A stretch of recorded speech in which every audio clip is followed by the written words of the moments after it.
Subscribe sekarang channel YouTube Novelas Kadina. Gratis. Bab 4846. Jika kejahatan ini dikonfirmasi, Anda tidak akan pernah keluar dalam hidup Anda. Meskipun saya memiliki kepercayaan diri untuk membantu Anda membersihkan nama Anda dalam kasus yang begitu serius. Kamu juga perlu memiliki pemahaman yang akurat di hatimu. Jika Anda bahkan tidak ingin memasuki pusat penahanan, saya hanya bisa mengatakan bahwa Anda berpikir terlalu banyak, atau berpikir terlalu optimis. Ketika Elaine mendengar ini, dia dengan cepat memuji, pengacara putih. Kamu bahkan tidak berani memarahi banyak polisi kemarin sendirian? Pada pandangan pertama, Anda adalah pengacara top dengan keterampilan hebat, Anda dapat membantu saya. Pikirkan tentang itu. James berkata dengan sungguh-sungguh, Miss Bu, saya akan melakukan yang terbaik untuk membantu Anda membersihkan nama Anda. Tapi apa yang baru saja kamu katakan, aku benar-benar tidak bisa berbuat apa-apa. Saya sudah melihat hakim pemeriksa Anda, perintah pihak lain untuk tidak dibebaskan dengan jaminan. Jadi Anda harus pergi ke pusat penahanan untuk jangka waktu tertentu. Dan berapa lama kamu akan tinggal tergantung pada berapa lama polisi akan menangkap Miren Chen dan Pak Edra Zong. Elaine tiba-tiba jatuh ke dasar lembah, dan tersedak. Jika mereka tidak bisa menangkap mereka sepanjang waktu, tidakkah saya bisa keluar selama sisa hidup saya? James menjelaskan, jika mereka tidak dapat menangkap mereka, saya akan melakukan yang terbaik untuk mempertahankan kepolosan Anda. Tapi mungkin butuh sedikit lebih lama, tolong mengerti ini. Melihat bahwa James tidak mengendur sama sekali. Elaine tahu bahwa dia pasti akan memasuki pusat penahanan hari ini, dan hatinya penuh dengan keputusasaan. Dalam pengalaman terakhir, dia sangat takut dengan tempat-tempat seperti pusat penahanan. Apalagi kali ini dia berada di negara asing di mana dia tidak terbiasa dengan Amerika Serikat. Jadi dia merasa lebih khawatir tentang pusat penahanan di sini. Tapi dia tidak pernah bermimpi bahwa jika Charlie mau, dia bisa meminta James membantunya mendapatkan sertifikat diagnosis dan membiarkannya tinggal di rumah sakit sepanjang waktu. Jika Georgina dapat ditangkap sesegera mungkin. Dia mungkin tidak perlu menunggu sampai memasuki pusat penahanan untuk benar-benar bebas dari kecurigaan. Tapi Charlie merasa bahwa dalam kasus itu, dia pasti tidak akan mendapat pelajaran. Itu sebabnya dia secara khusus meminta Douglas untuk memberitahu James agar tidak membiarkan Elaine tinggal di rumah sakit terlalu lama. Dan kirim dia ke pusat penahanan hari ini. Pada saat ini, James melihat ekspresi keputusasaan Elaine, jadi dia menghiburnya. MA, menantu Anda membantu Anda menemukan orang-orang dan menyelesaikan kasus ini sesegera mungkin. Jadi kamu tidak perlu terlalu khawatir. Kamu akan tinggal di pusat penahanan selama 10 hingga 15 hari, kamu harus keluar. Elaine tahu bahwa dia tidak punya pilihan lain selain menunggu, jadi dia mengangguk ringan. Meskipun dia enggan di dalam hatinya, dia hanya bisa menerima nasibnya saat ini.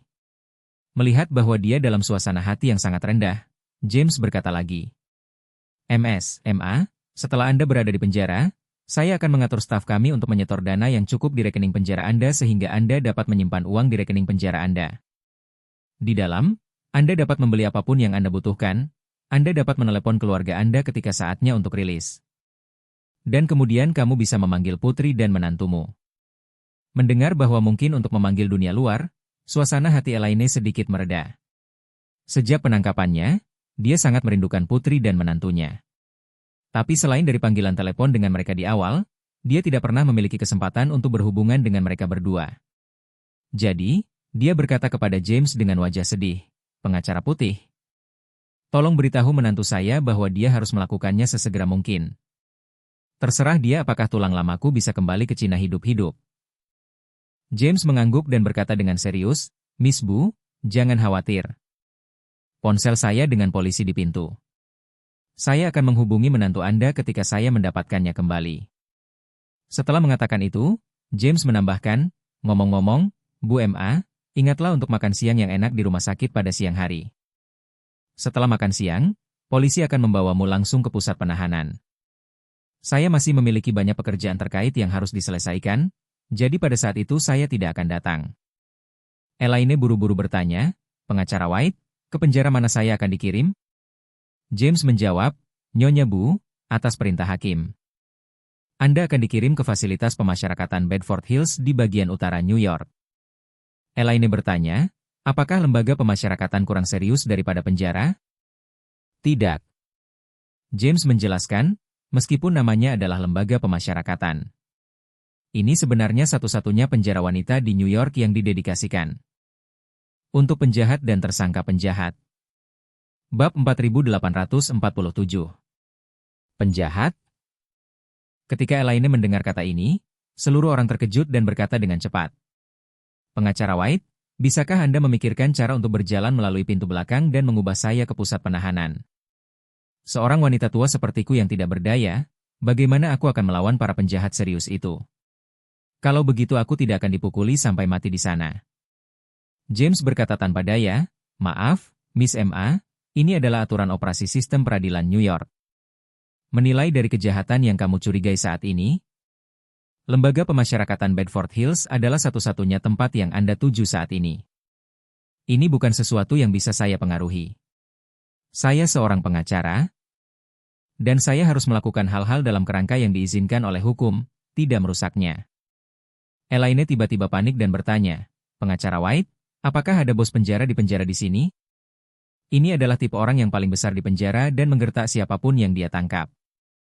Ini, James berkata dengan malu, sejauh yang saya tahu, seharusnya ada fenomena seperti itu di penjara di negara manapun dan dimanapun.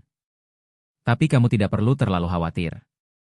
Dalam keadaan normal, selama kamu tidak memprovokasi para pengganggu penjara itu, mereka tidak akan memiliki konflik dengan orang-orang seusiamu. Dan setelah kamu masuk, kamu dapat memanggilku jika kamu memiliki masalah, dan aku akan mengatur seseorang untuk menyelesaikannya. Mendengar apa yang dikatakan James, Elaine sedikit lega. Memikirkan apa yang terjadi padanya di pusat penahanan terakhir kali, dia berpikir dalam hati. Terakhir kali, itu terutama karena ada dua musuh, dan bos di sana menggertakku. Jika bukan karena dua bali mata mereka, wanita jalang itu tidak akan mengambil inisiatif untuk menggangguku. Ketika saya sampai di pusat penahanan Amerika ini, saya akan mencoba yang terbaik untuk tidak menonjolkan diri. Seharusnya tidak menjadi masalah jika aku memikirkannya dengan hati-hati. Pada saat ini, James melihat waktu dan berkata, MA, ada hal yang harus aku tangani, jadi aku pergi dulu. Ketika Anda tiba di Bedford Hill, jika Anda butuh sesuatu, silakan hubungi saya kapan saja. Oke. Elaine mengangguk cepat. James mengingatkan lagi, omong-omong, Bu M.A., jangan lupa makan siang yang enak. Setahu saya, karena DPR mengurangi anggaran penjara. Makanan di penjara benar-benar tidak enak, dan bahkan jika Anda punya uang, tidak ada yang bagus untuk dibeli di sana. Elaine buru-buru berkata, begitu, saya harus meminta rumah sakit untuk menyiapkan makanan lengkap untuk saya di siang hari. Tengah hari. Setelah menikmati makan siang mewah yang sebanding dengan pesta Manchuria yang lengkap, Elaine dibawa keluar dari rumah sakit oleh polisi. Karena dia dicurigai mengangkut hingga 5 kg selundupan. Dia akan dikirim ke fasilitas pemasyarakatan Bedford Hills di Westchester County, New York, seperti yang diperintahkan oleh hakim. Ini adalah satu-satunya penjara wanita di New York yang didedikasikan untuk penjahat atau tersangka penjahat. Di penjara ini, hampir 1,000 tahanan ditahan.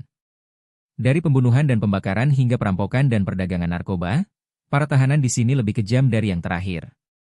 Setelah Elaine dibawa ke penjara, dia pertama-tama menyerahkan barang-barang pribadinya. Dan kemudian menyelesaikan serangkaian inspeksi penjara atas perintah penjaga penjara. Dan kemudian memperoleh nomor serinya di penjara ini, narapidana nomor 1024. Pada akhirnya, atas perintah penjaga penjara, dia berganti pakaian penjara dan dibawa ke area penjara oleh penjaga. Elaine, yang telah memasuki istana untuk kedua kalinya, meskipun dia berada di negara asing. Dia akrab dengan rangkaian prosedur ini. Pada saat ini, apa yang dia pikirkan adalah narapidana seperti apa yang akan dia temui. Terakhir kali. Beberapa hari itu seperti neraka baginya. Bab 4848. Kali ini, Elaine hanya berharap bisa bertemu dengan beberapa orang normal. Mengikuti beberapa penjaga penjara ke dalam sel, penjaga membawanya langsung ke sel nomor 12. Setelah tiba di pintu, penjaga penjara berteriak ke dalam melalui gerbang besi tebal. Semua orang berdiri dan segera berkumpul. Elaine menginjak kakinya dan melihat ke dalam, hanya untuk melihat sel nomor 12. Yang setidaknya berukuran ratusan meter persegi.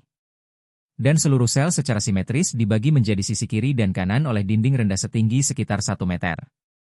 Bagian samping adalah ruang semi terbuka yang dibangun dengan dinding rendah.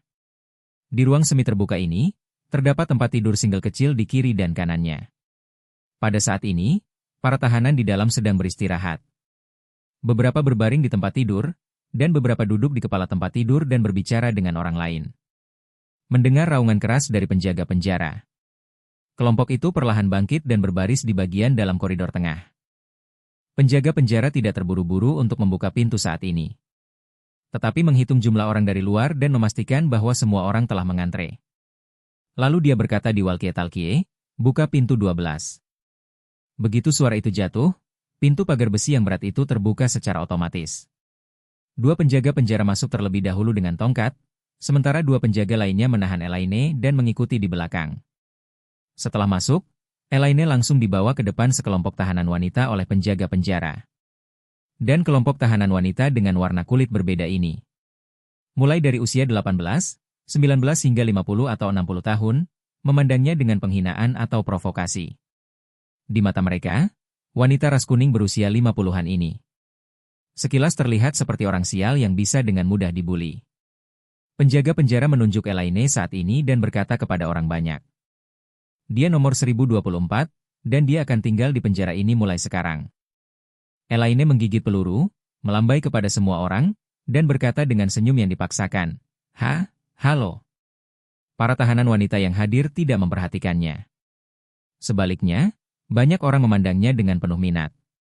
Dan sepertinya ada beberapa motif tersembunyi di mata mereka, yang membuatnya agak gugup.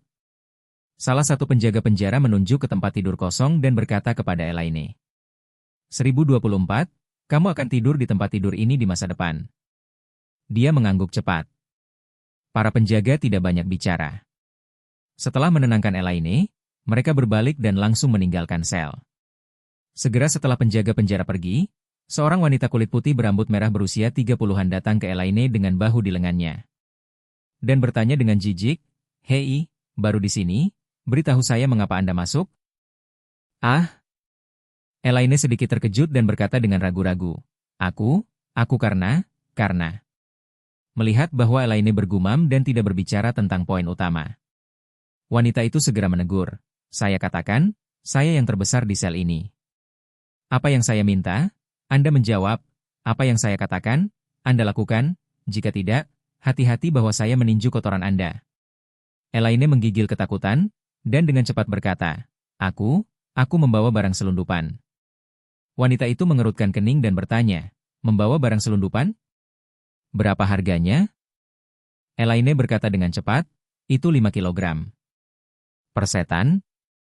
Wanita itu berkata dengan terkejut. 5 kilogram? Apakah kamu yakin kamu tidak bermain-main denganku? Elaine buru-buru berkata, saya tidak berani, saya mengatakan yang sebenarnya. Wanita itu memandang Elaine dari atas ke bawah untuk sementara waktu dan bertanya, apakah Anda seorang pengedar narkoba? Elaine dengan cepat menggelengkan kepalanya, Aku tidak. Wanita itu bertanya lagi, lalu Anda bekerja untuk pengedar narkoba? Atau anggota geng? Bab 4849. Elaine takut pihak lain akan salah paham padanya. Dan buru-buru menggelengkan kepalanya lagi. Tidak, aku tidak bersalah. Saya ditipu untuk mengambil barang bawaan di pesawat, dan saya terjebak dalam keadaan linglung. Ketika wanita itu mendengar ini, dia menghela nafas lega. Menatapnya dengan senyum menghina, dan menampar wajahnya. Menyebabkan dia melihat bintang emas di matanya. Elaine berteriak, dan hendak bertanya mengapa dia memukulinya ketika dia mendengar wanita itu berkata, Kupikir kamu orang yang hebat, tapi ternyata kamu adalah babi bodoh yang ditipu menjadi keledai. Elaine sepenuhnya salah memahami logika bertahan hidup di penjara-penjara ini. Di sini, jika Anda benar-benar tidak bersalah, tahanan lain akan menggertak Anda sampai mati. Tetapi jika Anda seorang penjahat, dan Anda adalah penjahat dengan latar belakang. Kemudian tahanan lain di sini, belum lagi mereka harus mengaku padamu sebagai leluhur mereka. Setidaknya mereka tahu bahwa Anda tidak mudah dipusingkan, jadi cobalah untuk menjauh dari Anda sebisa mungkin. Jika Elaine mengaku sebagai pengedar narkoba, orang-orang ini pasti akan menjauhinya. Lagi pula, di Amerika Serikat, pengedar narkoba identik dengan penjahat. Dan pengedar narkoba tidak pernah bertindak sendiri, Di belakang mereka ada organisasi yang kejam dan bersenjata lengkap. Namun, Elaine takut orang lain akan salah paham dengannya sebagai pengedar narkoba. Jadi dia mengungkapkan kebenaran ketika dia gugup. Ini setara dengan secara pribadi menekan posisinya di sel ini ke lantai. Itu sebabnya, ketika wanita berambut merah mendengar apa yang dia katakan, dia menampar wajahnya tanpa berpikir. Dan wanita berambut merah itu tidak puas ketika dia menampar Elaine. Dia melangkah maju, menatap Elaine, dan berkata dengan serius. Katakan, di tempatku, jika kamu ingin lebih sedikit menderita, patuhi saja. Minta keluarga Anda untuk memasukkan lebih banyak uang ke rekening Anda. Saya punya banyak untuk dibeli, tetapi tidak ada cukup uang di rekening. Ini adalah kesempatan Anda untuk menunjukkan bahwa jika keluarga Anda memiliki cukup uang untuk Anda di sini untuk menderita lebih sedikit. Setelah itu, dia mengingat sesuatu, meraih kerah Elaine, dan melanjutkan. Oh, omong-omong, pengingat yang ramah, Jessica, penjaga penjara yang bertanggung jawab atas sel ini. Harganya $40 sebungkus, semua rokok merek American Spirit. Tapi rokoknya tidak bisa dibeli melalui rekeningmu di penjara.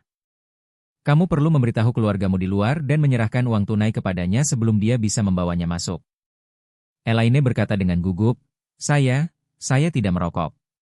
Wanita berambut merah itu mencibir, dan menampar wajahnya lagi, memarahi. Idiot, kamu tidak memaksaku untuk menamparmu. Mulai besok, kamu akan meminta Jessica untuk memberiku rokok merek American Spirit, ingat? Ini 3 bungkus. Saudari-saudari ini dan saya mengalami kekurangan tembakau baru-baru ini.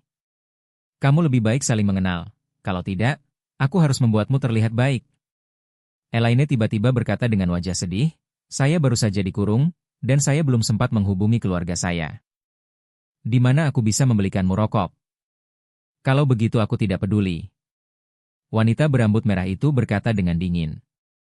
Singkatnya, sebelum besok malam, jika saya tidak melihat roh Amerika, maka saya akan membunuhmu. Setelah berbicara, dia memperingatkan lagi. Oh, omong-omong, saya lupa memberitahu Anda bahwa jika Anda berani mencari peringatan penjara, aku akan memasukkan gagang sikat gigi yang tajam ke tenggorokanmu. Jika Anda tidak percaya, Anda akan menunggu dan melihat. Elaine sangat ketakutan sehingga dia menangis. Pada saat ini, seorang wanita muda Tionghoa melangkah maju dan berbisik.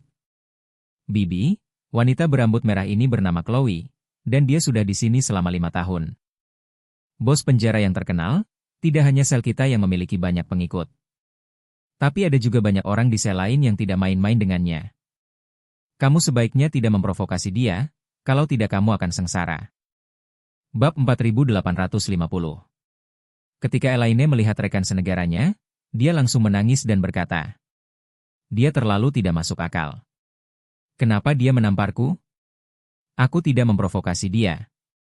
Wanita berambut merah Chloe kesal ketika mendengar Elaine menangis, menjambak rambutnya. Menamparnya dengan tangan yang lain, dan berkata dengan dingin. Biarkan aku mendengarmu menangis lagi, aku akan merobek mulutmu.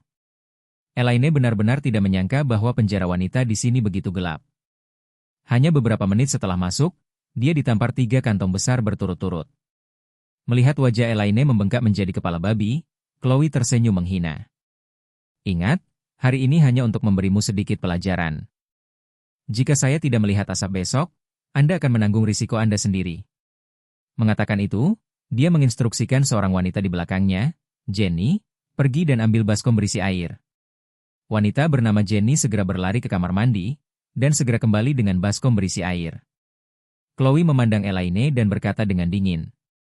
Maaf, kamu hanya bisa tidur di lantai hari ini.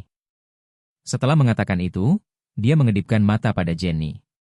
Jenny juga bukan hal yang baik, dia memandang Elaine dengan main-main dan menuangkan baskom air ke tempat tidurnya.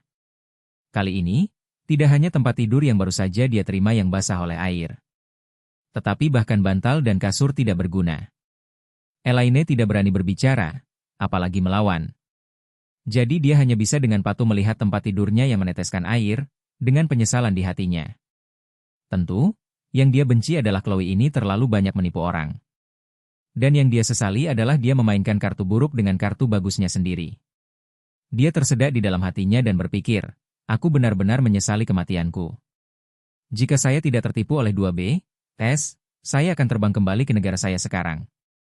Aku bisa saja menjual kalungku, dan aku tidak harus menjalani kehidupan yang tidak nyaman ini sekarang. Bagaimana saya bisa berakhir di penjara di sini? Dan saya harus diganggu oleh pengganggu penjara ini. Pada saat ini, Chloe memandang Elaine dan mencibir. Saya mendengar bahwa Anda orang Tionghoa sangat menyukai pijat kaki. Kebetulan telapak kakiku tidak nyaman 2 hari ini. Ambil sepanci air panas dan beri aku remasan yang bagus. Elaine berkata tanpa sadar, aku tidak akan. Tidak. Chloe mencibir, mengambil sepotong pasta gigi dari barang-barang pribadi yang baru saja diterima Elaine. Membuka penutupnya secara langsung, mengarahkan pasta gigi ke mulut Elaine. Dan meremas lebih dari setengahnya sekaligus. Sementara Elaine mencoba menghindar, dia mencoba memuntahkan pasta gigi. Tapi Chloe memberi isyarat kepada Jenny di sampingnya. Jenny segera memanggil 2 lainnya dan dengan terampil menekan Elaine di tempat tidur single yang basah.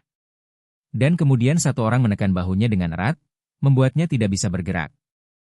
Sementara orang lain menutup mulutnya dengan rapat, membuat mulutnya penuh dengan pasta gigi dan tidak bisa memuntahkannya. Chloe dan bawahannya sudah terbiasa dengan metode mengerjai semacam ini. Elaine menutup mulutnya dengan erat dan hanya bisa bernapas melalui hidungnya. Tapi karena mulutnya penuh pasta gigi, rasanya pedas dan dia cepat tersedak. Dia tidak bisa berhenti batuk, tapi batuk ini tidak masalah. Bagian dari pasta gigi yang dicampur dengan air liur disemprotkan dari lubang hidungnya. Membakar seluruh saluran pernapasan bagian atas, membuatnya sangat menyakitkan. Pada saat ini, Chloe tersenyum kejam dan berkata dengan tegas. Jika Anda masuk akal, telan pasta gigi di mulut Anda. Kalau tidak, aku akan pergi ke toilet untuk mengambil sesuatu untuk memberimu makan. Ketika Elaine mendengar ini, dia sangat ketakutan sehingga dia kehilangan akal. Dia mengabaikan pasta gigi pedas dan dendeng, jadi dia hanya bisa menggertakkan giginya. Dan menelan pasta gigi di mulutnya sedikit demi sedikit. Elaine, yang makan sebagian besar pasta gigi, merasakan sakit yang membakar di seluruh kerongkongan dan perutnya, dan dia tidak bisa menahan air matanya. Dia tidak bisa menahan tangis di dalam hatinya. Bagaimana iblis berambut merah ini bisa menjadi jauh lebih buruk? Dia hanya iblis. Anda sialan menunggu saya. Anda akan jatuh ke tangan saya di masa depan. Aku akan menyiksamu 10 kali, 100 kali.